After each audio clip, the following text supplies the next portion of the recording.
nih tentang ada sebuah tema penting sebenarnya yang baik di Asmaul Husna yang mengangkat tentang kekuasaan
kanan yang baik. Oke. Setuju nggak semua nih? Gara-gara satu orang jawab, yang lain nggak setuju. Setuju. Setuju deh. Nggak ada yang Udah setuju. diulang sedikit boleh saya tadi sambil ke sana jadi nggak paham. Iya. Jadi kalau kita memilih di antara garis atas bawah dan garis melintang, vertikal dan melintang, yang disebut mulia itu yang di atas atau yang bawah? Tadi sudah disepakati mulia di atas, hina di bawah. Kalau garis yang melintang, maka kanan yang kanan Baik. yang baik. Ini kok saya tulis kanan kiri sih? Kanan yang baik, kiri yang buruk gitu ya. Gitu kan ya? Baik. Lihat di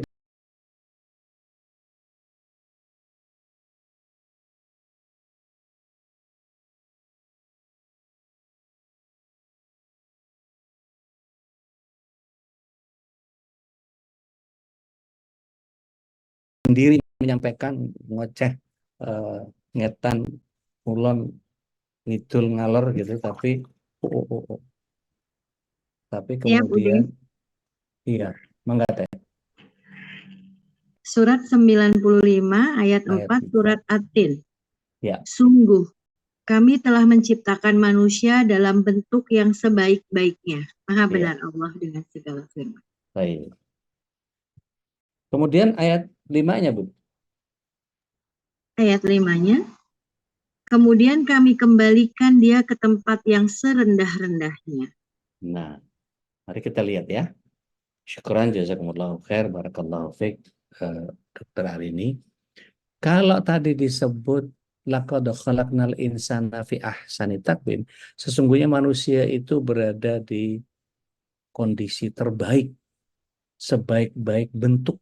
Kira-kira ada di mana? Atas kanan, atas kiri, bawah kanan. Yang mana kira-kira?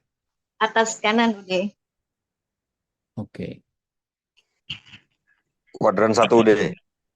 Siap. Berarti di sini ya. Ya. Paling kanan atau agak ke tengah? Naik ke atas. Paling kanan atas ya. Ya. Baik. Berarti manusia nih. Manusia pada kesejatiannya. Kesejatiannya saya sebut sebagai fitrah. Ada nggak orang yang terlahir sebagai orang jahat? Tidak ada, Ude. Ada udah. Nggak ada. Karena semua orang pasti fitrahnya baik. Ada nggak penjahat yang mau dijahati? Nggak ada.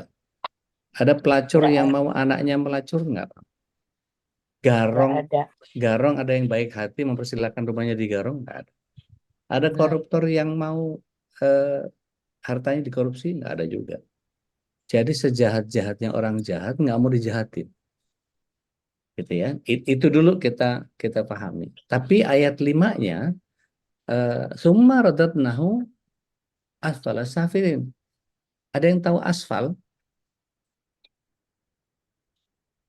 Asfal. Tidak, Ude. Saya tidak tahu.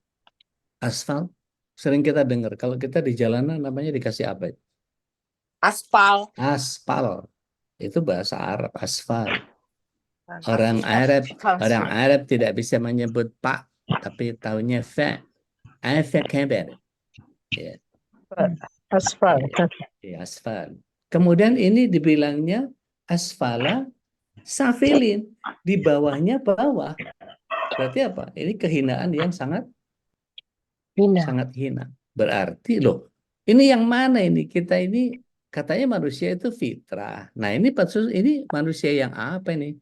Kalau sumaradatnahu asfala safilin, terus di sini manusia yang apa ini? Kira-kira yang mana? Kalau di atas fitrah, Mungkin penciptaannya ya, karena dari tanah itu ya. berarti salah yang nyiptain. Enggak dong. Enggak ya. Berarti apa? Kenapa manusia jadi hina biasanya?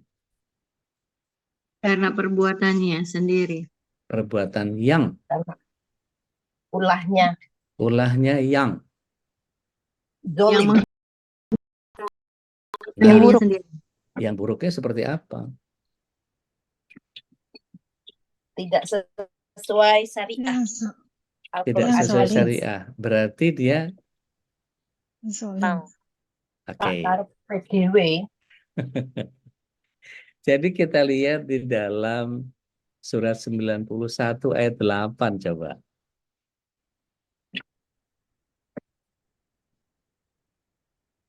Asyam, Bude. Mm-mm. Ayat yang ke-8. Ayat ke-8. Surat Iya. Asyam. Maka dia mengilhamkan kepadanya jalan kejahatan dan ketakwaan. Nah, jadi ada manusia yang fujur, ada manusia yang takwa, gitu ya. Jadi kenapa manusia menjadi rendahan? Karena ikut yang namanya hawa Hawa nafsu. nafsu. Nah, berarti ini bukan fitrah, ini manusia yang taat ini. Gitu enggak? Iya. Iya, ini yang taat. Ini yang takwa. Gitu kan? Kalau lihat dari surat 91 ayat 8, gitu ya. Ini yang fujur gitu kan ya. Ini yang fujur.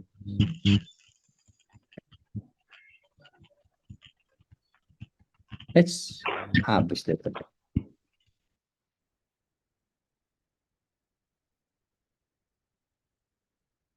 Ini manusia fujur. Berarti apa? Manusia ketika dekat dengan Allah menjadi mulia dan baik. Tapi ketika manusia fujur, ini pilihannya bebas loh ya. Ini adalah sebuah free will, sebuah huriyah iradah, kebebasan berkehendak manusia. Anda mau takwa dekat sama Allah jadi mulia dan baik, tapi Anda menjadi hina dan buruk ketika dia fujur, tidak mau dekat dengan Allah Subhanahu wa taala. Kira-kira kalau ada seorang manusia, dia tidak punya rasa hormat kepada orang tua, itu kira-kira fujur atau takwa? Fujur. Fujur, maka dia hina posisinya. Gitu.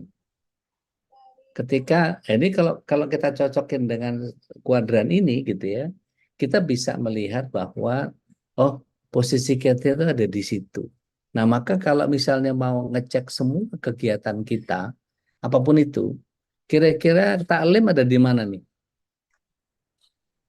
Kanan atas. Kanan atas. Tapi kalau keberadaannya taklim, tapi masih tetap dengki sama orang, posisinya di mana? Fujur. Kan jadi gitu tuh. Orang itu dibolak-balik, bolak-balik. Jadi Gitu ya. aspal ya, Ude. Betul. Jadi ketika misalnya contoh kasus kita di MKI gitu ya.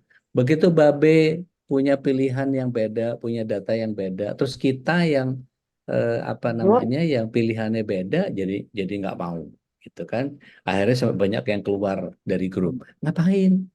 Apa manfaatnya? Kan kalau saya sering bilang itu was-was minasyaitan itu seringkali hadir dengan pola yang sangat luar biasa. Karena begini, di surat yang ke-7, ayat yang ke-16, ayat yang ke-17, ada yang berkenan mau bacain nggak? Ya. 7 ayat berapa? 16 dan 17. Itu visi misinya iblis. Ya udah, Mangga.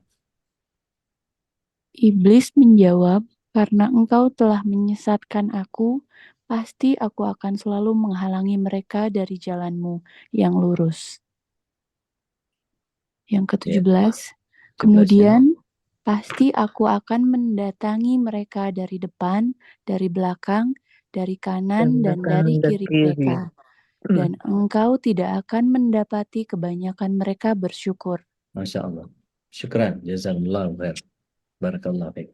Jadi, iblis sudah menetapkan diri bahwa karena Allah sudah menjadikan saya makhluk yang sesat, maka saya tidak akan melepaskan manusia dari jalan engkau yang lurus.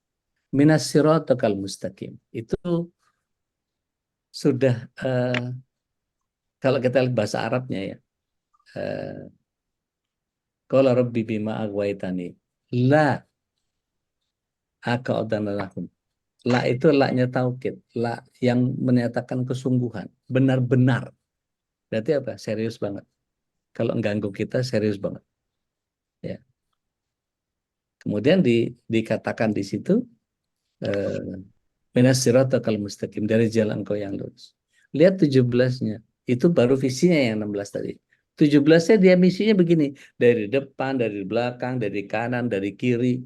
Jadi ketika seorang, kemarin contohnya Babe Haikal gitu ya, beliau beda sama kita dari sisi apa namanya objektivitas melihat sesuatu, terus menganggap bahwa Babe nggak berpihak, Babe beda nih, gitu, Babe begini begitu apa segala macam. Maka hembusan kabar-kabar yang dari luar, kemudian setelah diklarifikasi pun sama Babe, tetap karena kita merasa bahwa kita punya prinsip sendiri, kita punya perbedaan, akhirnya nggak asing nih Babe nih, keluar A. Nah, keluar A itu berarti apa? Yang kehilangan kira-kira apa? Majelis 1, ya. Peluang amal soleh 2. Itu kalau mau diurut, benefit sama profitnya, kemudian jadi dia nggak bisa jualan di apa namanya, nggak bisa jualan di MKI kan gitu, padahal produknya bagus gitu ya. Uniyanti surat 7 ayat 16-17. Gitu. Jadi kalau kemudian kita melihat itu, ada kemuliaan, ada kehinaan, jangan lupa bahwa Allah Subhanahu wa taala memberikan kesempatan kepada kita, mau mulia bertakwalah. Mau hina ya silakan aja, sakarepmu wis gitu. Sehingga ketika kita tahu bahwa Allah Subhanahu wa taala menghadirkan kecintaan kepada kita gitu ya, itu bagian yang kemudian setiap persoalan yang kita hadirkan itu menjadi bagian yang semua dikembalikan kepada kita, karena satu-satunya alam yang Allah SWT tidak kelola itu ya cuma alam pikiran manusia. Tidak pernah Allah SWT memaksa manusia untuk harus gini, harus gitu, enggak.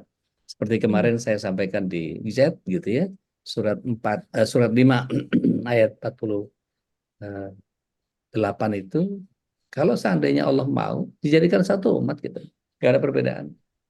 Malaikat aja bisa kok taat semua. Tapi enggak, justru Allah SWT berikan kesempatan kepada kita untuk fastabiqul khairat. Maka kemuliaan yang mana yang kita jemput, apakah kehinaan yang kita ikuti dengan hawa nafsu, maka ini yang akan kita jadikan sebagai bahan bahasan. Al-Mu'iz wal Mudil, ada makalahnya Ibnu Ajib Al-Husaini, ketika ingin memuliakan hambanya, Allah mendekatkan dia ke halamannya dan menguatkan dia untuk bermunajat kepadanya. Lalu ketika hendak menistakan hambanya, Allah akan menjatuhkan dia dari kehadirannya dan selalu mengaitkan dia dengan hawa nafsu. Akibatnya tidak lagi dikelilingi penjagaan dan tidak akan disentuh pertolongan. Jadi ketika kita paham bahwa Allah SWT begitu mudah memberikan kemuliaan kepada seseorang, dan Allah SWT begitu mudah memberikan kehinaan, kata Al-Mu'iz ini dari kata Al-Aziz yang perkasa, dari kata Azza yang menjadi kuat, tangguh. Al-Aziz yang maknanya maha mulia, menyandang kemuliaan, dan Al-Mu'iz ini bermakna memuliakan atau menganugerahkan kemuliaan yang memang dimiliki oleh Allah SWT, diberikan kepada siapa saja yang dikehendaki. Coba kita simulasi lagi. Kalau bekerja di sebuah perusahaan, minimal untuk jadi karyawan biasa, minimal strata pendidikannya harus apa?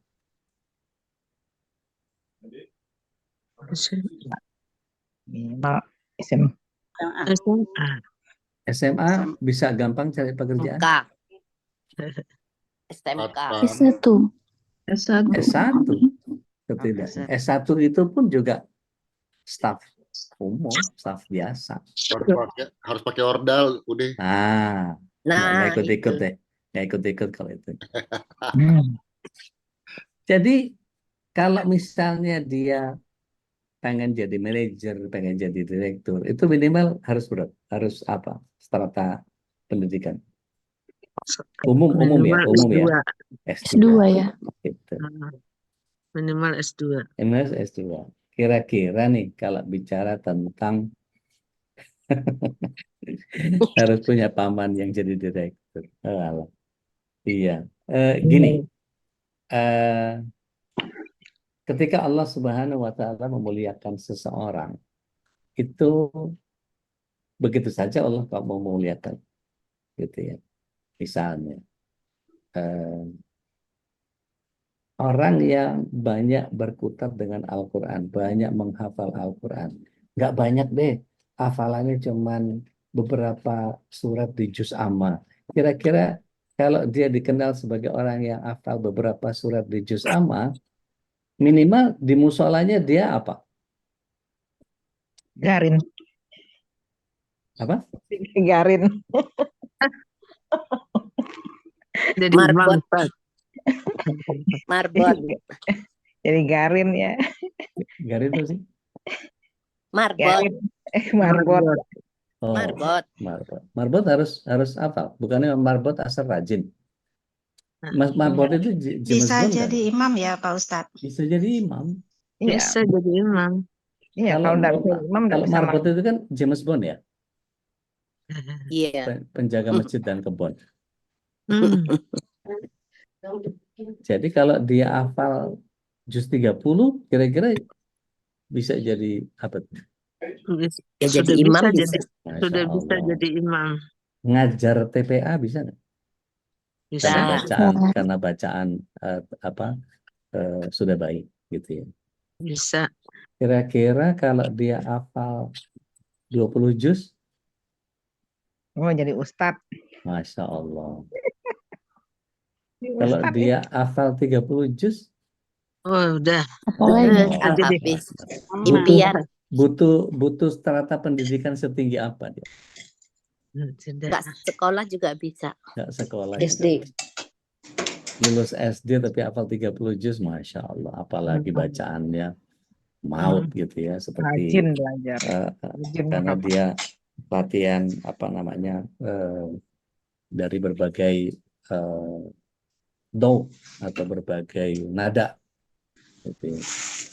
Dan orang nggak peduli dia lulusan mana, lulusan universitas mana. Ini yang pakai Iya. prosak siapa sih ini? Rajin banget prosak-prosak pagi-pagi. Jadi nggak peduli dia lulusan mana, kuliah di mana, S1 atau S2, nggak ada pertanyaan gitu. Tapi Iya. begitu orang dilihat, didengar bacaannya, Bismillahirrahmanirrahim, itu langsung, wes, adem aja bawaan.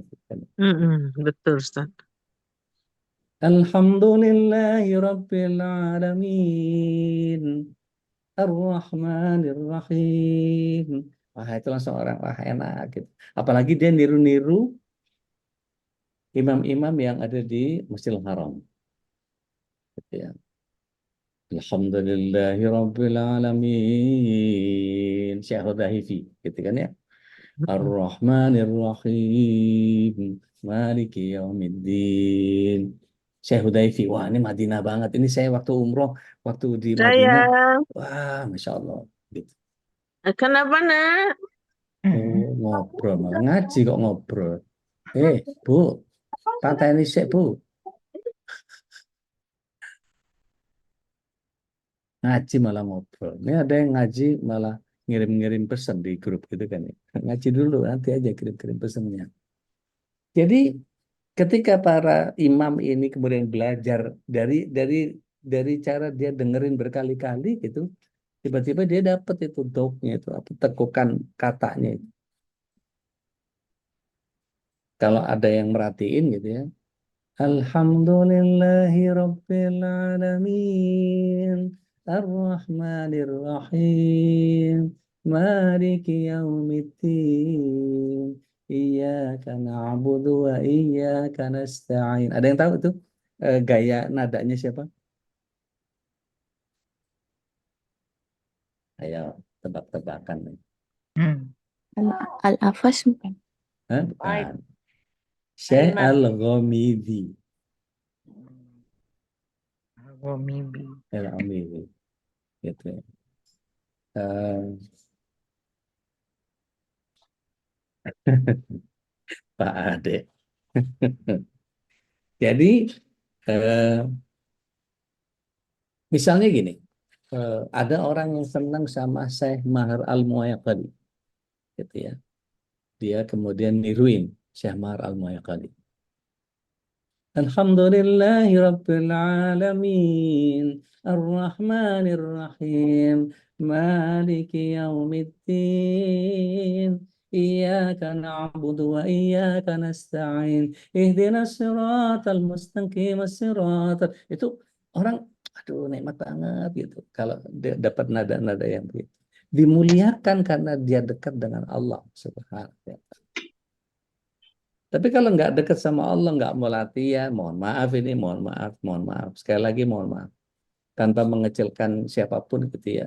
Saya kalau lagi ke daerah Jawa Tengah gitu. Yang didorong itu bukan imam-imam yang bagus suaranya, tapi yang sudah sepuh. Akhirnya apa yang terjadi? Alhamdulillahirrahmanirrahim, ngalamin apa? Kan itu jadi bagian yang, loh kok gitu? Pasti kan ada banyak yang, masa anak-anak mudanya nggak ada yang bagus bacanya. Gitu. Jadi milih imam itu pertama yang dia hafal Quran, yang bacaannya lebih bagus, yang tartil dan seterusnya dan seterusnya dan seterusnya. Di kami di komplek yang seperti Pak Ade bilang, itu saya imam ketujuh. Gitu. Jadi yang pertama yang hafal Quran 30 juz gitu ya, ada Ustaz Muhammad Soil, ada Ustaz Abdullah Hamid yang khusus di hire memang khusus untuk dimamin. Ada ustaz-ustaz yang lain itu betul-betul wah Masya Allah. Saya imam paling paling belakangan, makanya apa kalau kemudian begitu nengok imamnya mana ini? Imam dua nggak ada, imam tiga nggak ada, empat nggak ada, lima nggak ada, enam nggak ada. Aduh, terpaksa deh kita gitu. Karena hafalan saya enggak begitu banyak, ya udahlah terpaksa maju kan gitu. Eh, Kemuliaan yang Allah Subhanahu wa taala buat karena orang dekat dengan Allah Subhanahu wa taala, begitu juga orang yang kemudian nanti ini soal milih pemimpin, kira-kira yang bisa mimpin sholat subuh siapa ya? Kan kita rindu juga ya sama pemimpin yang bisa mimpin sholat subuh gitu ya. Tapi bukan pencitraan, yang betul-betul kita lihat tetangganya dia tinggal di mana, coba tanya sama tetangganya. Suka ke masjid nggak kalau subuh? Lihat tetangganya. Karena kata Umar bin Khattab radhiyallahu an, jangan pernah menilai seseorang kecuali kita pernah bermuamalah bersamanya, kita berbalang bersamanya, kita bersafar bersama itu. Nah kalau nggak pernah bermuamalah, nggak tahu subuhnya dia ke masjid atau tidak. Kita lihat di antara rentetan beberapa capres-cawapres dan caleg-caleg dari DPR, DPRD satu apa segala macam. Kita lihat bahwa ukurnya karena kita orang yang beriman, maka mengukur dengan iman saja. Karena kepengen mendapatkan kemuliaan, bicara tentang al-mu'iz tadi, bicara tentang siapa kira-kira di antara segitu banyak calon presiden yang bisa ngimamin. Gitu. Baik capresnya maupun cawapresnya. Gitu. Jadi buat ukuran itu gampang saja, cari orang mulia yang dekat sama Allah SWT. Gitu. Sesederhana itu sebetulnya. Kemudian al-mu'iz ini bermakna memuliakan atau menganugerahkan. Ini mohon maaf yang pakai kelotak mohon di mute ya. Jadi nggak usah dibuka dulu. Saya terintimidasi. Kemudian lawannya adalah al-mudhil, yang berarti menghinakan atau menimpakan kehinaan kepada siapa saja. Nah kalau kemudian Al-Aziz ini punya sifat zat, yang maksudnya sifat zat yang melekat pada Allah SWT, Al-Mu'iz dan Al-Mudhil ini dua sifat yang sifatnya fi'aliyah, yang sifatnya tindakan. Yang kemudian dimuliakan seseorang itu karena Allah memuliakan berbagai bentuk. Tapi hati-hati, kadang-kadang ada orang yang dimuliakan dengan istidraj. punya banyak uang triliunan gitu ya, punya puluhan ribu hektar tanah, tapi secara agama bahkan mungkin kita nggak tahu, ngaji aja enggak gitu, taklim aja enggak, nggak tahu sholat apa enggak. Maka kalau sudah begitu, Allah SWT memberikan kemuliaan duniawi, tapi justru menghinakan dari sisi akhirat. Kita lihat surat yang ke-11 ayat 15 ayat 16. Anda boleh kaya, Anda boleh keren, Anda boleh mulia di mata Allah SWT dari sisi duniawi, tapi bukan berarti ya, seseorang itu dilihat dari kekayaannya. Ada yang berkenan mau bacain, monggo, silakan. Surat 11 ayat 15 ayat 16. Ada yang udah ketemu? Enggak, silakan. Udah 11 ya udah. Ya, surat 11 ayat 15 ayat 16. Nadia udah. Silakan. Bismillahirrahmanirrahim. Barang siapa menghendaki kehidupan dunia dan perhiasannya, pasti kami berikan balasan penuh atas pekerjaan mereka di dunia Dunia ya, dengan dunia sempurna. aja tuh. Urusannya cuma dunia saja. Man kana yuridul hayati dunya wa zinataha, dikasih. Asal yang dia pikirnya adalah dunia. Apapun. Gitu. Lanjut. Atas pekerjaan mereka di dunia dengan sempurna dan Ya. mereka di dunia tidak akan dirugikan. Nggak akan dikurangi. Bahkan nggak dikurangi sedikit pun sama Allah SWT. Ayat 16-nya. Itulah orang-orang yang tidak memperoleh sesuatu di akhirat kecuali neraka. Nah, Dan sia-sialah di sana apa yang telah mereka usahakan di dunia, dan terhapuslah apa yang telah mereka kerjakan. Maha benar Allah dengan segala firman-Nya. syukran. Jazakallahu khairan. Barakallahu fiik. Jadi, ya cuma dunia doang urusannya. Gitu. Karena bagian yang kemudian membuat kita dimuliakan di dunia, cuma urusan dunia saja dimuliakan. Punya ini, punya itu, gedung apa segala macam, mungkin punya kekuasaan, mungkin punya harta yang wah, masya Allah. Tapi ya, di sisi yang lain Allah sekaligus menghinakan dia di posisi yang kemudian ya. Kalau kata Imam Al-Ghazali itu gini, ada orang 4 golongan di dunia ini. Dia di dunianya miskin, ya, di akhiratnya miskin. Ada orang yang miskin di dunia tapi kaya di akhirat. Ada orang yang kaya di dunia dan kaya di akhirat. Ada orang yang kaya di dunia tapi miskin di akhirat. Contoh, orang yang miskin tapi miskin, ya. Afwan. Udahlah miskin, nggak mau sholat, nggak mau ngaji, gitu. Males, gitu. Maunya diri sendiri, pokoknya ngurusin dia sendiri. Maka yang begitu dihinakan oleh Allah SWT. Sudahlah dihinakan di dunia, di akhirat dihinakan juga. Alhamdulillah. Ada orang miskin yang kaya. Di dunia mungkin dia miskin. Tapi di akhirat nanti Allah SWT berikan kemuliaan dia berupa surga. Yaitu tadi, mungkin secara rezeki tidak banyak. Gitu. Tapi kata Rasulullah SAW waktu pulang Mi'raj, di surga aku lihat banyak orang miskin. Ini yang kemudian membuat kita jadi ya nggak usah kaya, nggak apa-apa, yang penting masuk surga kan gitu. Tapi ada kondisi yang kemudian orang kaya di dunia, tapi kaya di akhirat. Jadi di dunia itu bukan dari sisi berkelebihannya, bukan dari sisi apa namanya harta melimpah, tajir melintir gitu, enggak, bukan. Tapi lebih kepada ketika Allah Subhanahu wa taala berikan kepada dia sesuai dengan kebutuhan. Nah, dan dia merasa qanaah, maka untuk memohon kepada Allah Subhanahu wa taala, masih ingat nggak doanya? Allahumma inni as'aluka ya, al-huda wat tuqa wal afaf Wal-ghina. wal ghina. Rasa cukup aja udah. Dan itu jauh lebih merasa kaya ya, ghina. Dari kata nanti kita bahas tentang al-ghani, Allah Maha mengayakan. Ketika kita tahu bahwa Allah SWT, kita mohon Allah menas'aluka al-huda wa tuqa wal afaf wal ghina tadi, maka orang menjadi cukup dengan apa yang dia diberikan jatahnya oleh Allah SWT. Bukan masalah kelebihan. Dalam hadis Muslim, Rasulullah SAW menyatakan, Inna Allah la yanzuru ila suwarikum wa amwalikum. Allah SWT tidak pernah melihat seseorang dari penampilan. Allah tidak pernah melihat dari kekayaan. Walakin yanzuru ila fi qulubikum wa a'malikum. Akan tetapi Allah SWT belum memperhatikan bagaimana keselarasan antara hati dengan amal. Itu yang kemudian mestinya setiap kita jadi mesti, oh Rasulullah SAW saja memberikan indikasi itu, maka nggak usah ngoyo untuk urusan yang sifatnya memuliakan diri sendiri. Oh, di Dieng katanya bagus, ayo ke Dieng, ngumpulin duit, ke Dieng.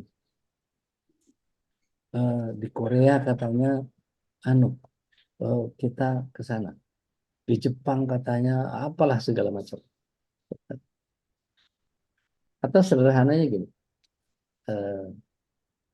ada kuliner yang enak di sana. Padahal dia sebetulnya nggak terlalu mampu, tapi memaksakan diri ini yang nggak boleh.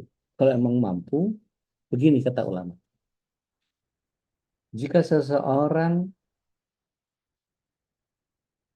dibandingkan antara sedekah dengan belanjanya nilainya sama, maka dia termasuk orang yang pelit. Beli tas Hermes 150 juta, sedekahnya 50 juta, pelit. Ibu beli di Tajur yang 200 ribuan, sedekahnya 200 ribu. Pas. Ya. Beli tas di Tajur itu kan 200 ribu juga udah dapat, 60 ribu juga dapat. Gitu. Malah lebih enak, lebih cepat rusak. Kenapa? Cepat ganti. Ya. Setelah itu kemudian kita melihat bahwa ternyata seseorang dimuliakan itu bukan karena penampilan, tapi bagaimana dia menyelaraskan antara hati dengan amalnya. Jangan sampai kemudian kita dimuliakan dengan model istidraj. Di sini ada yang bisa main catur nggak? Atau ngerti caranya main catur? Ada berapa orang? Saya bisa Bisa tapi belum tapi nggak pintar. pinter. Enggak, yang penting tahu aja. Enggak harus pintar. Sekarang begini, misalnya, oke, lawan saya deh. Saya bawain saya bawain ke papan caturnya. Saya fur karena saya jago. Saya fur. Furnya apa? Fur ratunya turun. Peluncur turun, kuda turun, benteng turun. Jadi pion aja sama raja. Kira-kira kalau kita menang sama yang fur kita, itu sejatinya menang atau kalah? Kalah. Salah, Kalah. Karena ada yang ngasih kesempatan Betul. los. Jangan-jangan Allah Subhanahu wa Beda taala, setar ya. iya. Jangan-jangan selama ini Allah Subhanahu wa taala sudah memberikan seperti itu kepada kita. Halangannya udah dikurangin. Semua tuh. Tapi masih kalah juga. Repot gitu. Tapi kira-kira kalau kita dimenangkan sama Allah Subhanahu wa taala gitu ya, apakah berarti kita menang? Enggak. Bisa jadi itu istidraj. Makanya Umar bin Khattab radhiyallahu anhu wanti-wanti. Jangan terlalu bergembira dengan apa yang Allah Subhanahu wa taala berikan kepada kalian terhadap doamu. Karena sangat boleh jadi itu istidraj. Jadi jangan begitu, baru berdoa udah dikabul sama Allah, Masya Allah, saya ini anak soleh pisan gitu. Enggak. Sesoleh apalah kita sampai bisa merubah takdir itu gitu. Jadi jangan pernah menganggap bahwa diri kita dikabul oleh Allah SWT.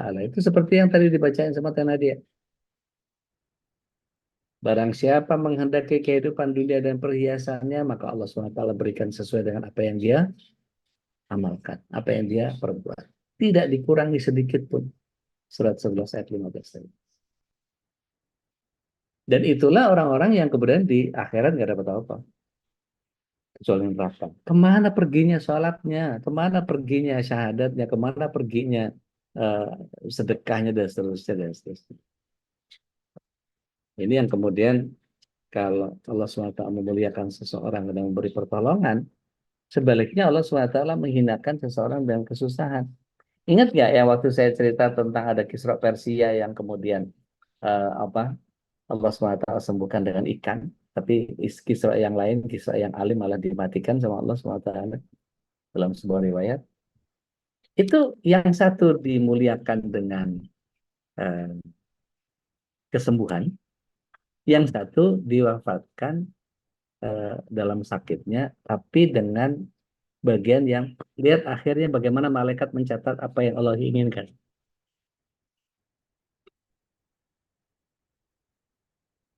Raja yang dolim itu atau Kisra yang dolim itu pernah melakukan satu kedoliman, kata Allah. Dan aku sudah tuntaskan, aku sudah tunaikan dengan kesembuhannya. Maka satu saat kelak dia akan berhadapan denganku dengan semua kedoliman. Dan Kisra yang alim yang diwafatkan oleh Allah SWT nggak dikasih kesembuhan. Padahal mestinya kemungkinan untuk bisa dapat ikan itu di musim itu sangat besar, tapi Allah SWT hindarkan, ya. La wahad wa la wahid, tidak ada satupun ikan yang ada untuk ngobatin beliau. Padahal itu musimnya. Dan Allah SWT menyatakan kepada malaikat, dan aku mencatat bahwa Allah SWT itu mengetahui bahwa si orang Israel yang alim ini pernah melakukan satu kesalahan. Dan aku sudah tuntaskan dengan kewafatannya. Kelak dia akan berhadapan kepadaku dengan semua kebaikan yang dia punya. Masya Allah kan gitu. Jadi kadang-kadang kedudukan Kisra yang satu dolim dihinakan sama Allah SWT. Yang satu alim tapi diwafatkan. Orang melihatnya yang mana? Oh itu sembuh. Ini enggak. Sian ya. Jadi kadang-kadang menggunakan logika terbalik itu hati-hati. Ya. Allah SWT kadang-kadang pengen beri pertolongan padahal itu penghinaan.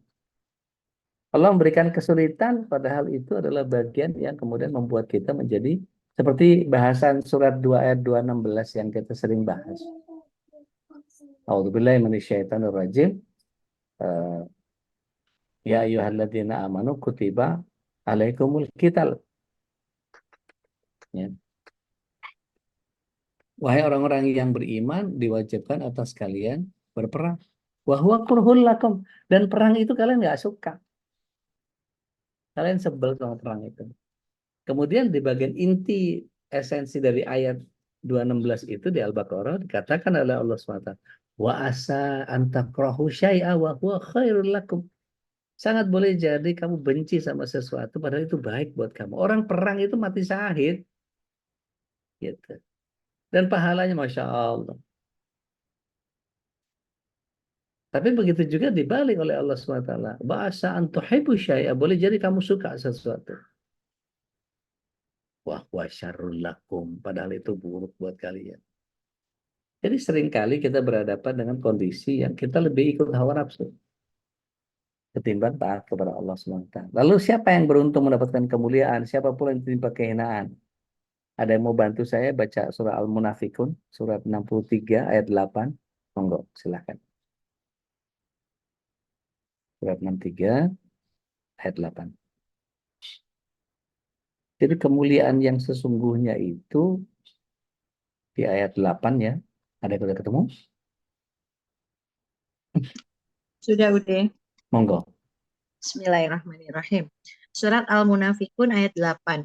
Mereka berkata, sungguh jika kita kembali ke Madinah atau kembali dari perang Bani Mustalik, pastilah orang yang kuat akan mengusir orang-orang yang lemah dari sana. Padahal kekuatan itu hanyalah bagi Allah, Rasul-Nya, dan bagi orang-orang mukmin. Tetapi orang-orang munafik itu tidak mengetahui. Maha benar Allah dengan segala firman. Masya Allah. Syukran. Jazakumullah khair, Dok. Jadi kekuatan itu hanya bagi Allah. Jadi hitung-hitungan di atas kertas itu sangat boleh jadi kalau lihat survei jelek terus gitu. Tapi begitu datang kemana-mana dilulukan. Nah, ayat ini mengkonfirmasi bahwa kemuliaan itu dianugerahkan tidak berdasarkan kekayaan, status sosial, bentuk fisik, tapi kemuliaan dianugerahkan kepada orang yang punya kedekatan dengan Allah SWT. Maka kemuliaan itu yang tadi, kuadran yang tadi kita di awal bikin. Kanan atas itu orang-orang takwa, yang kiri bawah itu orang-orang yang fujur. Kemudian Allah SWT kita harus yakini, harus dibenarkan, harus ditaati, harus kita dekatkan diri kita. Sehingga dalam kitab Al-Hikam, Ibnu Athaillah As-Sakandari menyatakan, jika engkau hendaki kemuliaan, maka sekali-kali jangan meraihnya melalui kemuliaan yang tidak abadi.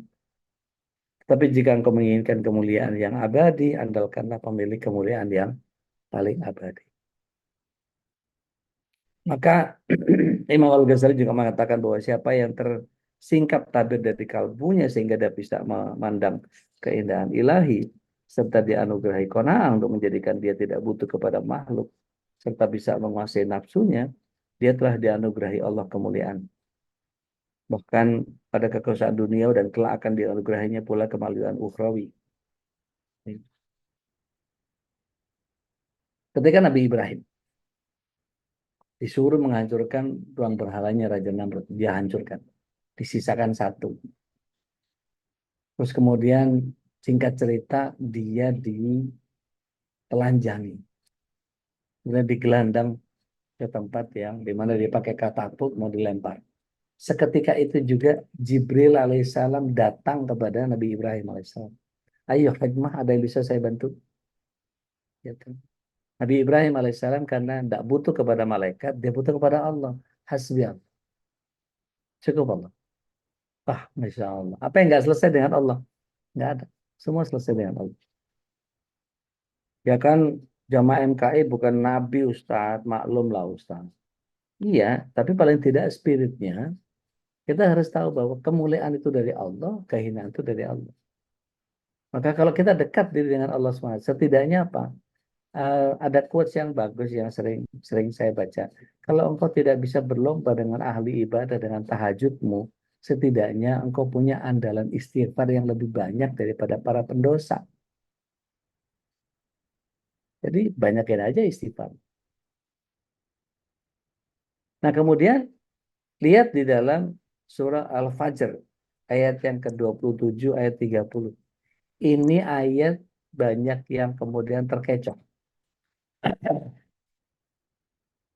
Ya ayyatuhan nafsul mutmainnah irji'i ila rabbiki radiyatan mardiyah fadkhuli fi ibadi wadkhuli jannati. Maka dikatakan oleh Allah SWT, wahai jiwa yang tenang, kembalilah kepada Tuhanmu dengan hati yang puas lagi diridhoi olehnya, maka masuklah ke dalam jamaah para hambaku dan masuklah ke dalam surgaku. Perhatikan bahwa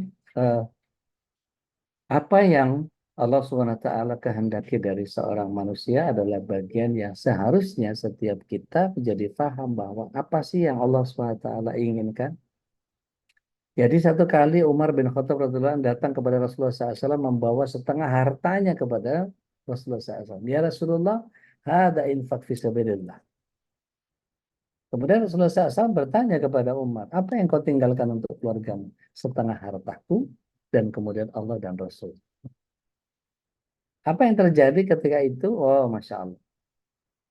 Abu Bakar As-Siddiq radhiyallahu anhu datang dengan membawa seluruh hartanya. Maka Umar bin Khattab radhiyallahu anhu geleng-geleng. Ya. Ketika Umar bin Khattab radhiyallahu anhu melihat bahwa Abu Bakar As-Siddiq radhiyallahu anhu ditanya sama Rasulullah SAW, apa yang engkau bawa ini? Aku membawa seluruh seluruh hartaku.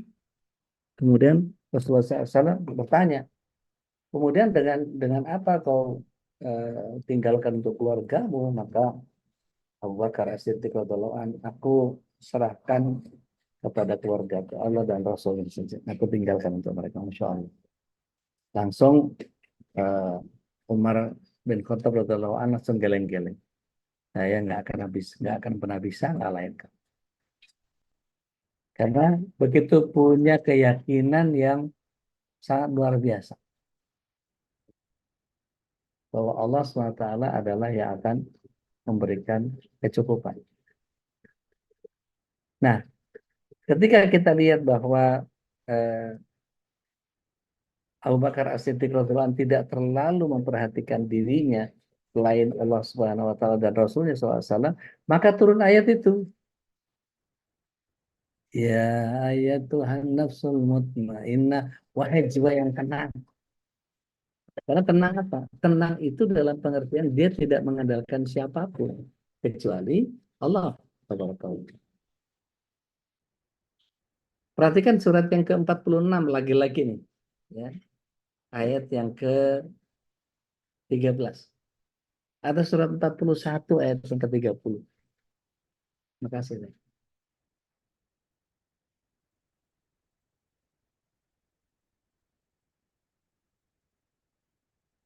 Jadi di bagian itu surat 46 ayat 13 itu. Surat 41 ayat berapa? 30 deh? 30, iya. Sama dengan Siap. 46 ayat Ya, ya, 13.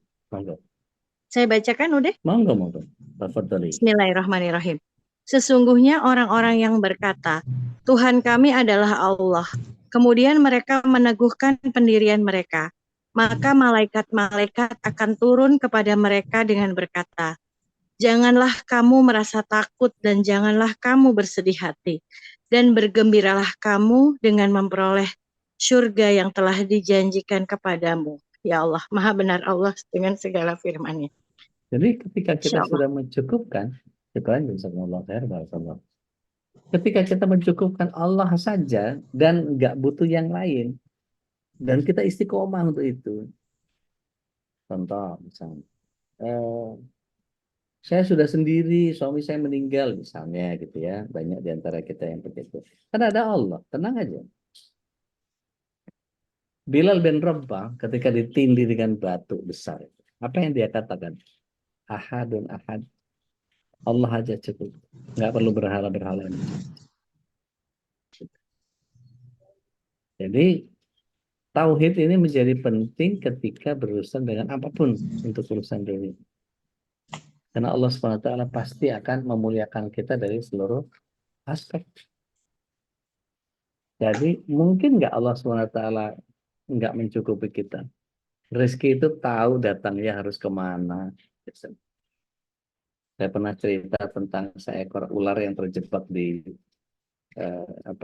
di bak mandi bekas punya Ustaz Abu Lu'ay Layarham di Cianjur. Itu bagaimana cara Allah SWT mengantarkan percil ya, kodok yang kecil-kecil itu sampai masuk ke bagian belakang. Disapu pagi datang siang, disapu siang datang sore, disapu sore datang malam. Sampai akhirnya ketahuan ada ular yang kejebak di dalam bak bekas. Ya memang meskipun akhirnya dibunuh juga gitu karena ular gitu. Tapi setidaknya kita paham bahwa cara Allah menghadirkan rezeki itu kayak begitu ya. Nah kemudian ketika kita dalam surah Ali Imran ayat ke-112 Allah SWT menghadirkan, dan sebetulnya ini ada puluhan ayat ya berkait dengan kehinaan yang disandang oleh orang-orang yang memutuskan hubungan dengan Allah Subhanahu wa taala. Dikatakan dalam surat 3 ayat 112-nya, A'udzubillahi minasyaitonir rajim, mereka diliputi kehinaan di mana saja mereka berada, kecuali jika mereka berpegang kepada tali agama Allah dan tali perjanjian dengan manusia. Mereka kembali mendapat kemurkaan dari Allah dan diliputi oleh kerendahan. Yang demikian itu karena mereka kafir kepada ayat Allah dan membunuh para nabi tanpa alasan yang benar. Yang demikian itu disebabkan karena mereka durhaka dan melampaui batas. Posisinya bawah kiri, asfala safilin tadi. Imam Al-Ghazali juga menjelaskan bahwa siapa yang mengulurkan pandangan kepada makhluk sehingga merasa butuh kepada mereka, maka diliputi jiwanya oleh ambisi ketamakan, sehingga tidak puas dengan perolehannya setelah usaha maksimal, dialah yang akan menyandang pangkalan pakaian kehinaan. Israel, laknatullah, itu sekarang menyebarkan makanan-makanan kaleng di Khan Yunis yang isinya peledak. Jadi begitu dibuka, duar, itu langsung mati yang kebuka itu. Jahat banget. Kolaborasi iblis betul. Jadi itu digeletakin begitu karena dianggap saya makanan gitu ya di Khan Yunis itu. Kemudian mereka ketika buka itu pasti meledak dan mereka pasti langsung wafat. Syahid insya Allah. Tapi cara ngebunuhnya itu keji banget. Bahkan dalam beberapa catatan tiap 2 hari itu ada ada 2 ibu yang diwafatkan atau dibunuh oleh mereka. Ini yang kemudian setiap kita menjadi harus mampu meneladani al-mu'iz dan al-muzil. Bagaimana caranya? Maka ketika Allah Maha Kuasa memuliakan atau menghinakan siapapun, yang harus kita tahu adalah kekuasaan Allah ini selalu senantiasa disertai dengan keadilan dan kasih sayang. Makanya kemudian Allah tidak pernah sewenang-wenang dalam menghinakan seseorang dan tidak begitu saja memuliakan seseorang tanpa sebab dan alasannya yang jelas. Pernah nggak ngerasa bahwa kita oleh Allah SWT nggak dikasih berlebih, tapi pas-pasan? Pas lapar, pas ada yang ketok-ketok, kasih makanan. Assalamualaikum, lagi iseng nih bikin soto. Kalau nggak enak, enakin aja ya. Sore-sore ada yang bikin bakwan jagung, apa kedel jagung ya. Malam-malam ada yang nawarin kacang hijau dan seterusnya dan seterusnya. Itu yang benar-benar kita nggak tahu. Caranya Allah itu begitu aja. Ada yang lebih seru lagi. Pas lagi mau umroh, pas ada yang bayarin. Wah, itu Masya Allah. Pas mau haji, pas disuruh berangkat. Jadi itu hidupnya lebih bahagia pas-pasan boleh. Pas butuh, pas ada. Pas kepengen beli lipstik, ya taunya pas suami nawarin. Pas lagi capek-capeknya ngurus rumah, pas suami kepengen ngajak plesir. Gitu.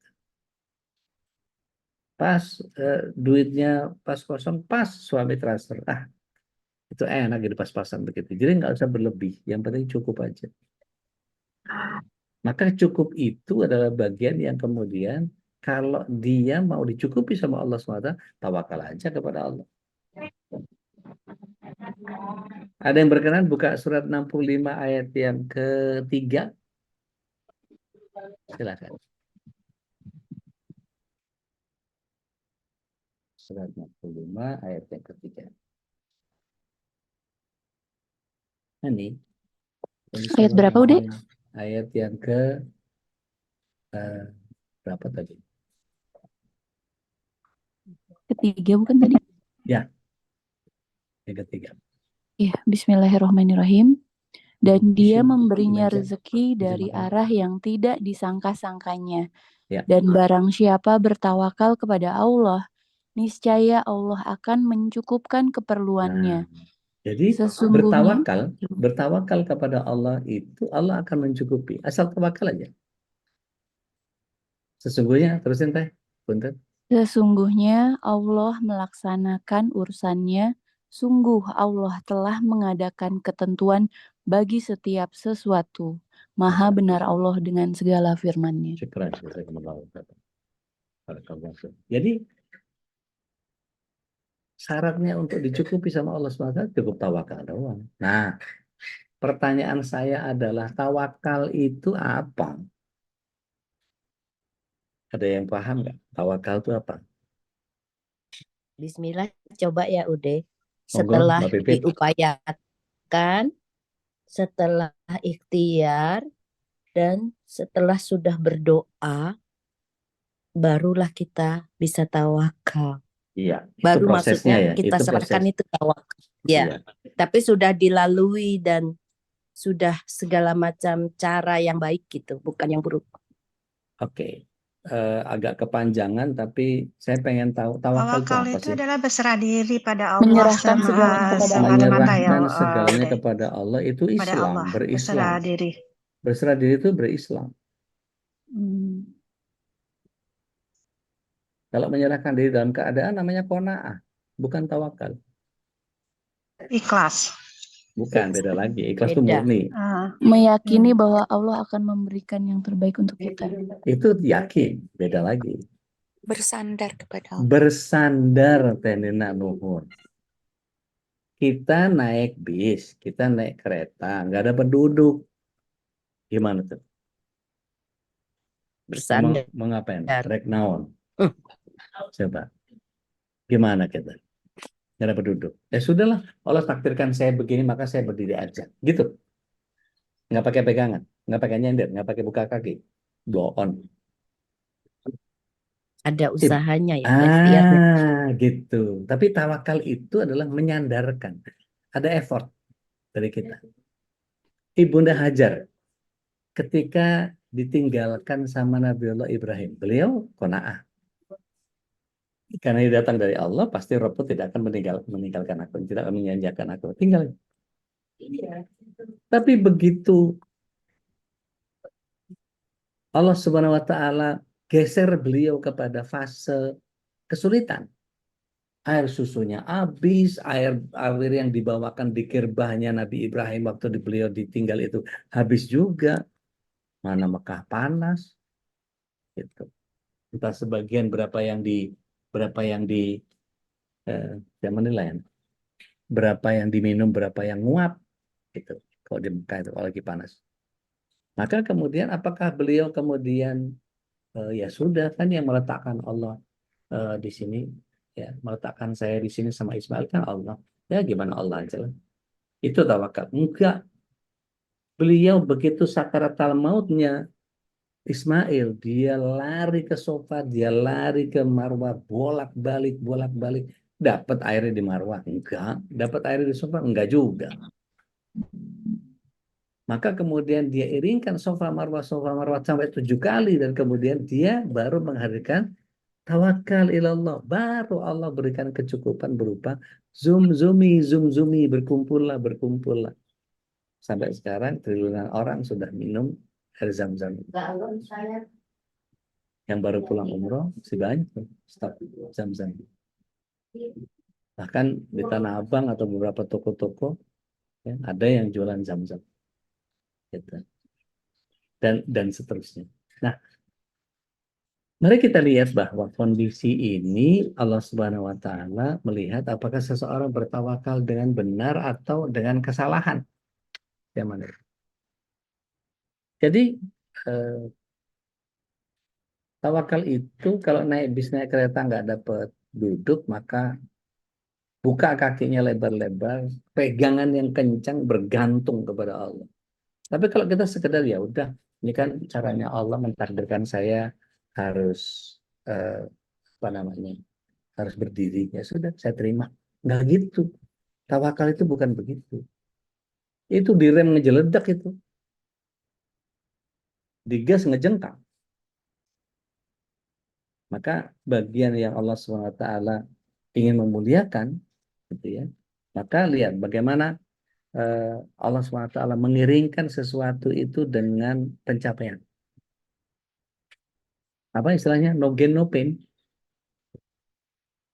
Kalau kata Mas Selo dulu itu apa? No woman, no cry. Jadi ketika kita lihat bagaimana Allah SWT memuliakan Imam Bukhari sebagai penghafal dan pengumpul hadis. Dia meninggal beberapa abad yang lalu. Tapi namanya senantiasa sampai sekarang kita sebut-sebut. Karya-karyanya, kegigihan yang mempelajari mengumpulkan ratusan ribu hadis. Untuk bisa mendapatkan satu hadis saja, beliau itu harus menempuh perjalanan ribuan kilometer mengarungi gersanya padang pasir. Negeri Syam, Mesir, Baghdad, Kufah, Jazirah Arab itu menjadi tempat-tempat favorit yang pernah dikunjungi. Allah SWT memuliakan orang-orang yang mau bangun malam untuk mengagungkan namanya melalui Qiyamul Lail. Kita sudah pernah bahas di Hibatur Rahman. Ya. Siapapun orangnya tidak akan mendapat kemuliaan dan kederajat yang tinggi melalui sholat tahajud apabila tidak mau bersusah payah dia berikhtiar secara maksimal untuk istiqomah menjalankan. Jadi ada bagian yang kemudian gini, Allah itu butuh alasan yang kuat untuk memuliakan atau menghinakan seorang hamba. Jadi Allah ini suci dari perlakuan sewenang-wenang dan tidak adil. Dan Allah akan memuliakan seseorang jika yang bersangkutan ini bersungguh-sungguh untuk mendapatkan apa? Ada idiom manjada wajada. Gitu ya. Barang siapa bersungguh-sungguh maka dia akan dapatkan. Maka untuk menentukan status mulia atau hinanya seseorang ini perlu ada keterlibatan manusia di dalam. Mengapa keluarga kita sayang sama kita, keluarga kita cinta sama kita? Karena sesuatu yang kita sudah upayakan buat mereka. Pertanyaan yang kedua saya adalah, di mana letak tawakal? Di depan, di tengah, atau di belakang? Ada yang bisa share? Di depan.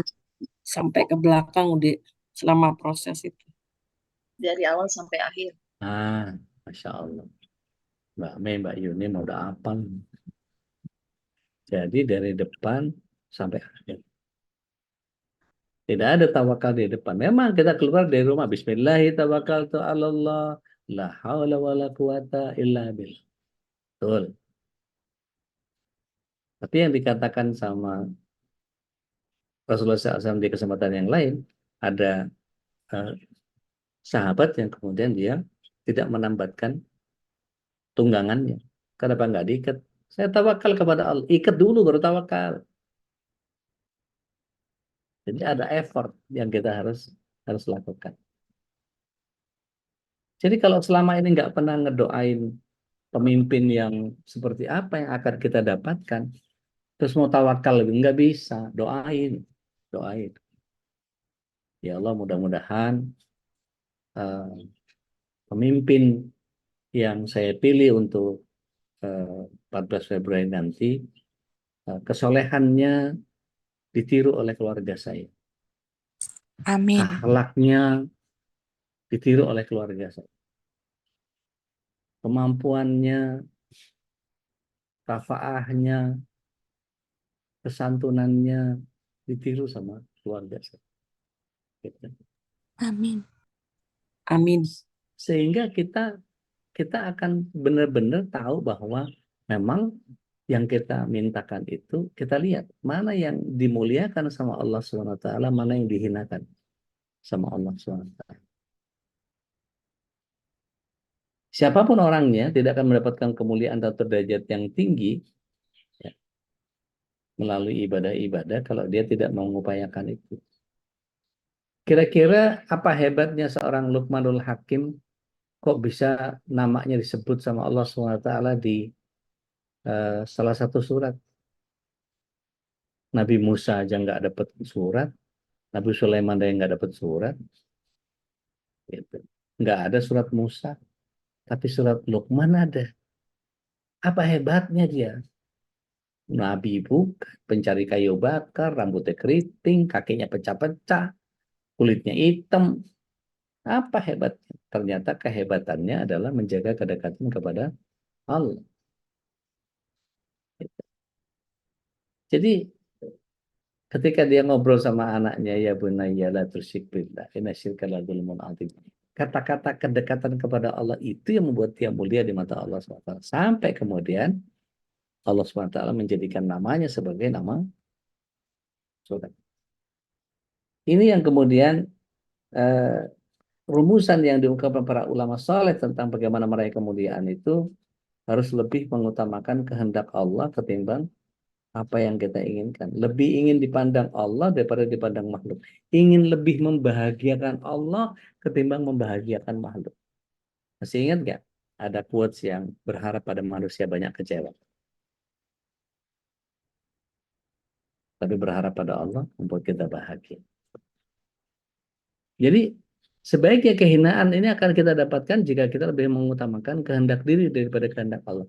Jika Allah punya iradah, punya kehendak.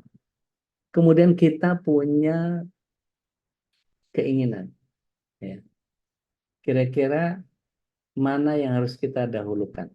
Keinginan kita atau kehendak Allah? Pada prakteknya loh ya, bukan tataran teori. Kira-kira mana yang kita, ketika ada kehendak Allah, terus ada keinginan kita, mana yang kita dahulukan? Bismillah. Biasanya keinginan kita dulu. Betul, manusiawi itu, manusiawi banget. Keinginan kita dulu. Tapi bisakah kita kemudian memahami bahwa keinginan kita kepengennya sih yang dikehendaki sama Allah. Berarti kita yang harus ngalah atau Allah yang harus ngikut kita? Kita yang harus ngalah, Nah, ikut aturan Allah. tapi tadi dibilang keinginan dulu gitu ya, keinginan di kita dulu. Mana yang harus didahulukan? Ketika misalnya nih, ya misalnya buat para wanita yang ada. Ketika Allah SWT menghendaki suami ibu-ibu ini kemudian menikah lagi. Kehendak Allah atau keinginan manusia yang didahulukan. Wah, langsung pada iya loh. Ya jangan itu dong Ustaz, anu ini itu pokoknya ya boleh sih poligami boleh nggak apa-apa tapi yang penting jangan suami saya. Loh, gimana? Ya. Ketika Allah SWT kehendaki kita miskin, waliyadzubillah gitu ya. Kira-kira kehendak Allah atau keinginan kita? Pertanyaan gampangnya gini. Rasulullah SAW pernah bertanya, mana yang kalian inginkan ketika ada dua kondisi? Orang yang miskin bersabar atau orang yang kaya dan bersyukur? Kira-kira yang mana dipilih kira-kira? Yang kaya dan bersyukur. Ada dua lagi yang mungkin beda jawabannya. Mana yang lebih diminati? Miskin bersabar atau kaya bersyukur? Ini pernah ditanyakan Rasulullah SAW kepada para sahabat. Silakan, saya butuh dua jawaban lagi. Kalau manusiawinya sih inginnya kaya dan bersyukur Oke. seperti sahabat Rasul yang Abdurrahman bin Auf, ya sama Sa'ad bin itu Rabi, Utsman. yang tadi nyumbangin 100% hampir Oh, semua. Masya Allah, Abu Bakar, Ya, Astagfirullah, Masya Allah. Satu pinginnya lagi, ya. ya, satu lagi. Ayo, siapa? Mas Tetap Rahmat. udah kayak bersyukur karena dengan semakin banyak harta misalnya kita bisa sedekah lebih banyak, dengan Baik, semakin banyak misalnya power kita bisa menyebarkan Islam lebih mudah gitu karena banyak baik, privilege. baik. Ini sama nih kayak para sahabat. Para sahabat jawabnya sama, kaya dan bersyukur. Tapi apa kata Rasulullah SAW? Sama aja. Yang dilihat sama Allah adalah takwanya. Jadi apakah kemudian orang yang miskin menjadi tidak bisa ngapa-ngapain? Wah, banyak bisa dikerjain. Dia sabar dengan kemiskinannya, itu bagian yang jauh lebih hebat daripada kesyukurannya orang yang kaya. Ya orang kaya syukur mah biasa gitu. Wajar gitu. Udah kaya tapi nggak bersyukur kan parah ya. Jadi terlalu mudah gitu. Tapi yang Rasulullah SAW sampaikan, Allah melihat dari sisi ketakwaan. Oke. Bagaimana sifat al-mu'iz dan al-mudhil ini kemudian kita bisa munculkan dalam akhlak keseharian kita? Maka salah satu cara muliakan orang tua. Kenapa muliakan orang tua? Begini, di antara hal yang Allah SWT muliakan pada manusia adalah kedua orang tua, ayah dan ibu kita, kakek nenek, paman bibi, dan orang yang telah mengurus dan membesarkan kita. Tidak akan pernah datang kemuliaan dari Allah SWT kalau kita menyia-nyiakan kedurhakaan kepada mereka. Sampai kapanpun Allah tidak akan ridho. Bahkan gerbang rahmat yang datang dari Allah SWT itu tidak akan pernah bisa ridho Allah SWT sampai orang tua kita ridho kepada kita. Jadi kalau memahami bahwa al-mu'iz Allah itu, al-mudhil Allah itu, mumpung saya belum dihinakan sama Allah SWT, maka saatnya saya kemudian harus menghadirkan kemuliaan kepada orang tua. Kalau terlambat Ustaz, orang tua saya udah meninggal semuanya, doakan. Minta sama Allah SWT. Kalau perlu sampai geru-geru minta sama ya Allah, berikanlah nikmat kubur kepada kedua orang tua kami. Kumpulkan kami di surga ya Allah. Kalau ada sedikit dari amal kami ini, saya mau sedekah ke Unianti di MKI yang nanti ketika ngobrol sama Ustadz Falis nanti ditongolin tuh QRIS-nya. Padahal kalau saya lagi ngomong gini, tongolin nggak apa-apa. Mas Munandar, tongolin aja nggak apa-apa. Sehingga ya Allah, setiap amal yang saya kerjakan, mudah-mudahan ada bagian yang saya bisa persembahkan kepada kedua orang tua saya. Boleh? Boleh. Wakaf Quran, wakaf bukunya Tuan Guru. Kita berilmu nih. Kalau Imam Syafi'i rahimahullah ta'ala kan sedekah dulu baru cari ilmu. Nah kita kira-kira bisa begitu nggak? Ini bulan Rajab loh ya. Saya nggak ngomong bulannya. Ini bulan Rajab loh. Bulan Rajab itu setiap amal soleh dilipat gandakan. Tapi begitu juga dengan kemaksiatan, dilipat gandakan juga dosanya. Waliyadzubillah. Jadi pilihannya sedekah atau nggak sedekah? Kalau kemarin kita sudah bahas tentang dua malaikat yang datang itu. Yang satu minta sama Allah, ya Allah berkahi orang yang bersedekah pagi ini. Tapi ada malaikat yang lain, malaikat subuh yang mengatakan, ya Allah hancurkan rezeki orang yang tidak bersedekah pagi ini. Masukin jadi daftar favorit nih di BSI 999080887. Sehingga gampang tangan kita tuh untuk ke situ favorit. Tiap pagi nggak apa-apa, kecil-kecil juga nggak apa-apa. Lama-lama jadi bukit. Saya bukan orang yang bisa bersedekah dengan mudah, Ustadz. Nggak apa-apa. Kalau kepengen Allah ganti dengan berkali lipat ganda. Ini bulan Rajab sekali lagi. Hadirkan itu. Maka kalau kepengen diangkat derajat, dimuliakan, dimudahkan seluruh urusannya, intinya dicintai Allah SWT, maka birrul walidain. Doakan. Kira-kira apa yang bisa kita upayakan? Bisa nggak kita bikin sesuatu kita kasih ke tetangga? Bisa nggak kita bikin sesuatu kita kasih banyak orang? Bisa nggak misalnya tiap Senin Kemis kita atau Ayamul Bid kita sediakan makanan berbukanya orang-orang yang berbuka di masjid? Masya Allah. Kemudian setelah beramal itu kita minta sama Allah SWT dengan prinsip apa? Masih ingat kan? Iya kan, na'budu wa iya kan. Ya Allah, kalau ada pahalaku dari saya bagi-bagi kurma di masjid itu, hadirkan untuk orang tua saya. Jadikan pelapang kubur bagi mereka. Itu Masya Allah. Kalau kita meyakini nanti kita kapan-kapan bahas kitab Ar-Ruh. Itu Masya Allah. Dalam surat Luqman, ayat yang ke-14, ada yang berkenan baca nggak? Sebelum saya close.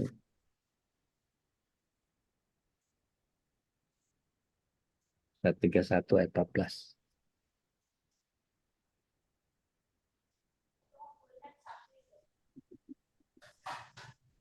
Saya udah. Mangga? Dan kami perintahkan kepada manusia agar berbuat baik kepada kedua orang tuanya. Ibunya telah mengandungnya dalam keadaan lemah yang bertambah-tambah dan menyapihnya dalam usia 2 tahun. Dan bersyukurlah. Oh ya, dan bersyukurlah kepadaku dan kepada kedua orang tuamu. Hanya kepada aku kembalimu. Insya Allah. Keren, mau lihat. Jadi ketika kita andai firman Allah ini kita baca berulang-ulang, kita renungkan dalam, sehingga Allah SWT itu berkenan mengaruniakan cahaya hidayahnya kepada kita. Mengkaruniakan kesanggupan untuk mengoreksi diri, mengaruniai kesadaran sebenarnya untuk bertanya, telah seberapa besar kita muliakan orang tua kita, ayah ibu kita. Kenapa kata yang digunakan itu albir, bukan al-khair, bukan al-hasan, bukan al-tayyib. Kita kalau ditanya, kefalak khair, khair, baik. Tapi enggak, ternyata Allah SWT gunakan kata albir, tidak ada khairul walidain, tidak ada tayyibul walidain, hasanul walidain, enggak ada. Tapi justru Allah SWT memberikan birrul walidain. The excellent way. Jadi lakukan dengan sangat luar biasa. Maka kenapa kemudian Rasulullah SAW menyatakan ibu, ibu, ibu baru bapak. Bukan berarti ibunya 3, bapaknya 1, bukan. Dahulukan ibu, dahulukan ibu, dahulukan ibu.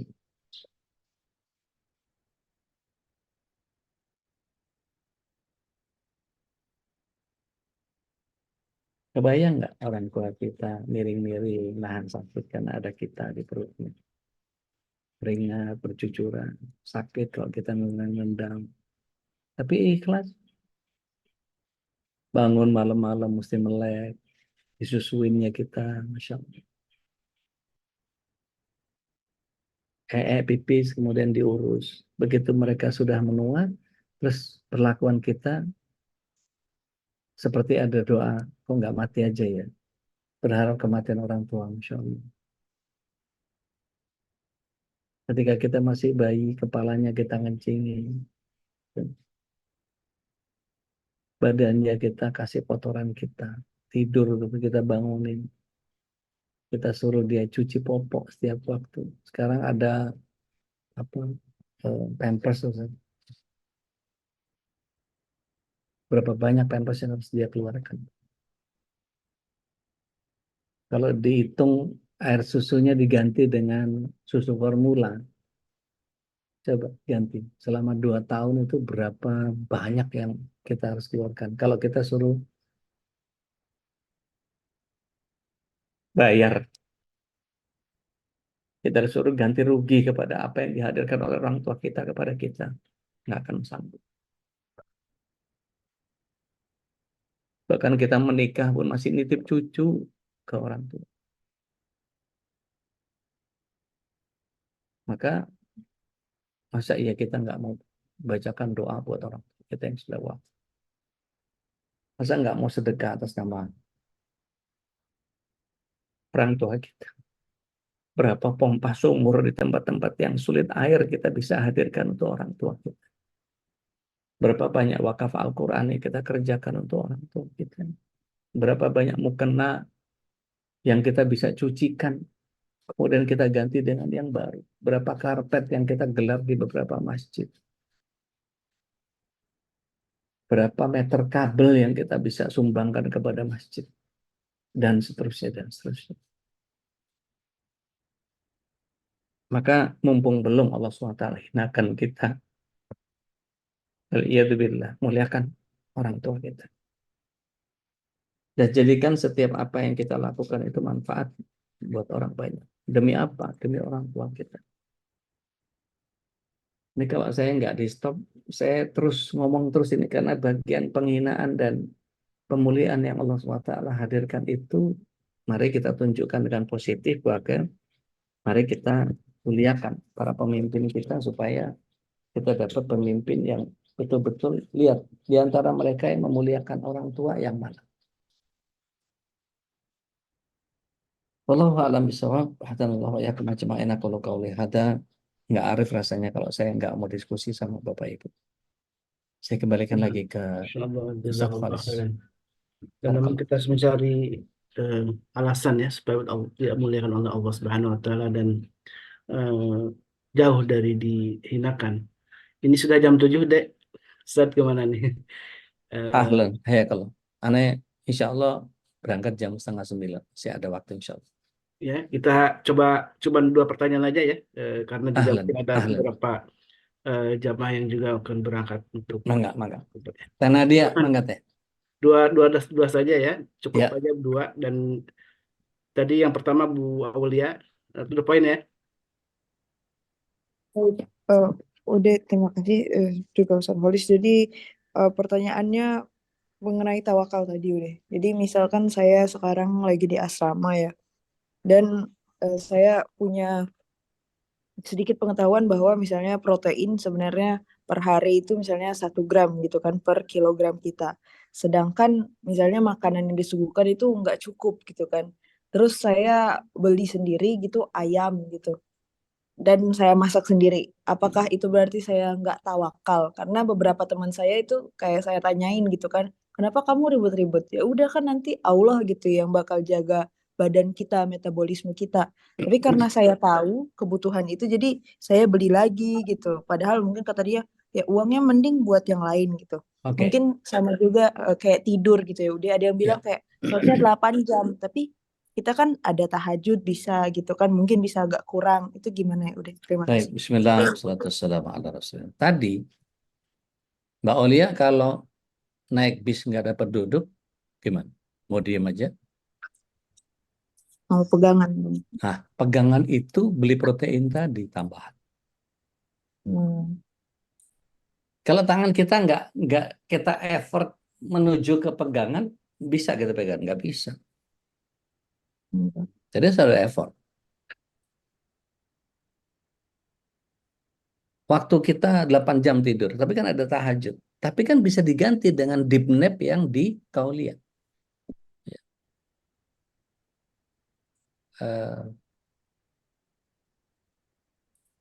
Qaulillah itu atau yang sedikit di siang hari itu yang Rasulullah SAW sebutkan tidur itu ada 3 ya.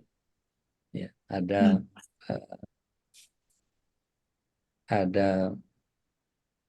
yang kita kenal qaulillah. Ya. Ada yang aulillah, ada yang haulillah. Yang aulillah itu pada subuh nggak boleh. Yang hauliyah itu sore pada asar. Ini juga kurang bagus. Ya. Tapi kemudian mesti yang qailullah ini. Ada qailullah, ada haulillah, ada aulillah. Yang paling bagus adalah qaulillah. Yang menurut penelitian di Harvard University oleh Sarah Patrick tahun 2006 baru keluar jurnalnya, itu dikatakan bahwa deep nap itu terjadi pada siang hari antara sebelum duhur sampai setelah duhur. Rasulullah SAW melakukan itu ternyata. Pantesan beliau bisa bangun jam 2, tidur siang sebentar doang. Ternyata ada kualitas tidur yang deep nap-nya itu setara dengan 6 jam tidur di malam hari. Jadi nggak ada masalah. Gitu ya? Siap. Baik. Siap, Bude. Teh Nadia, enggak? Makasih Bude. Bismillahirrahmanirrahim. Assalamualaikum warahmatullahi wabarakatuh.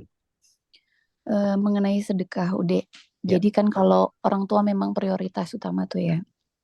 Tapi ketika misalnya nih, di luar kita ada tempat dakwah, terus ada anak yatim piatu yang dekat sama kita, terus ada saudara tiba-tiba yang butuh banget gitu. Jadi kita gimana tuh cara ngebaginya, Ude? Baik. Bismillah, wassalamualaikum ala Rasulillah. Yang butuh dahulukan.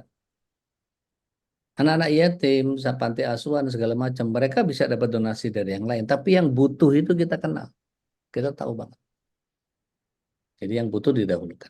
Wallahu a'lam. Itu Teh. Baik. Ya, makasih Ude. Yang dimuliakan Allah. Mungkin masih banyak pertanyaan. Silakan simpan ya. Insya Allah kita Di grup aja. Di grup kita ketemu TPP, lagi besok, Abah, Seri. Iya, silakan ya. Di grup boleh. Dan Silakan. insya Allah kita masih ketemu besok dengan Insya Allah. tadi. Mudah-mudahan masih ada umur. Ustaz Dodi sehat alafiat. Ya Rab, Kita ya Rab. semua juga diistiqomahkan oleh Allah Subhanahu wa Ya Rab. taala. Dan mudah-mudahan apa yang kita dapatkan di hari ini menjadi sebuah keberkahan untuk kita dan keluarga. Dan tentu mari kita saling doakan ya. Dan kita tadi sudah sampaikan, mari kita doakan para pemimpin kita dan juga kita semua. Mudah-mudahan Allah istiqomahkan dalam kebaikan. Dan insya Allah besok masih kita berjumpa dengan Ustaz Dodi dengan tema yang lebih seru lagi tentang politik ya. Insya Allah. Dan jangan lupakan juga tadi ajakan dari Ustaz Dodi untuk tetap memanfaatkan pagi dengan keberkahan sedekah, karena inilah sebuah alasan yang mudah-mudahan dengan alasan inilah Allah Subhanahu wa taala memuliakan kita ya Ustaz ya. Kemudian juga ada beberapa kegiatan yang insya Allah akan dilaksanakan oleh MKI. Salah satunya khitan gratis tanggal nanti kan disampaikan di grup juga ya. Mudah-mudahan ini juga kita menjadi sarana bagi kita untuk sama-sama saling berbagi ya dengan saudara-saudara kita yang membutuhkan khitan. Insya Allah ini menjadi ajang bagi kita untuk memperbanyak amal apalagi di bulan Rajab ini. Silakan nanti insya Allah akan di-share juga di grup. Dan juga ada beberapa produk MKI yang jangan lupa ini bukan hanya sekedar produk tapi juga untuk menunjang kegiatan dakwah. Ada Zamira, ini ada garam untuk kesehatan, juga ada parfum Salmis, dan juga insya Allah ini juga sunnah dari Nabi kita Rasulullah SAW untuk selalu wangi ya. Dan mudah-mudahan apa yang kita upayakan sebagai ikhtiar untuk kebaikan semua dan menggerakkan dakwah dari Majelis Keluarga Indonesia, dan mohon doanya dari semua jamaah untuk keistiqomahan dari pengurus ya untuk menggerakkan dakwah ini. Dan silakan untuk menghubungi admin kalau ada yang ingin mendapatkan produk-produk MKI dan juga ingin berinfak fisabilillah. Jazakumullah khairan, dan mudah-mudahan Allah pertemukan kembali kita di dalam kajian selanjutnya. Di malam hari ada kajian tadabbur dengan Tuan Guru Sepan Fajar, dan di pagi hari ada beberapa dengan ustaz-ustaz kita. Mari kita tutup dengan doa kafaratul majlis. Subhanakallahumma wa bihamdika asyhadu an la ilaha illa anta astaghfiruka wa atubu ilaik. Alaikum minkum wabillahi taufiq wal hidayah. Wassalamualaikum warahmatullahi wabarakatuh. Waalaikumsalam. Waalaikumsalam. Allahumma arhamna bil Qur'an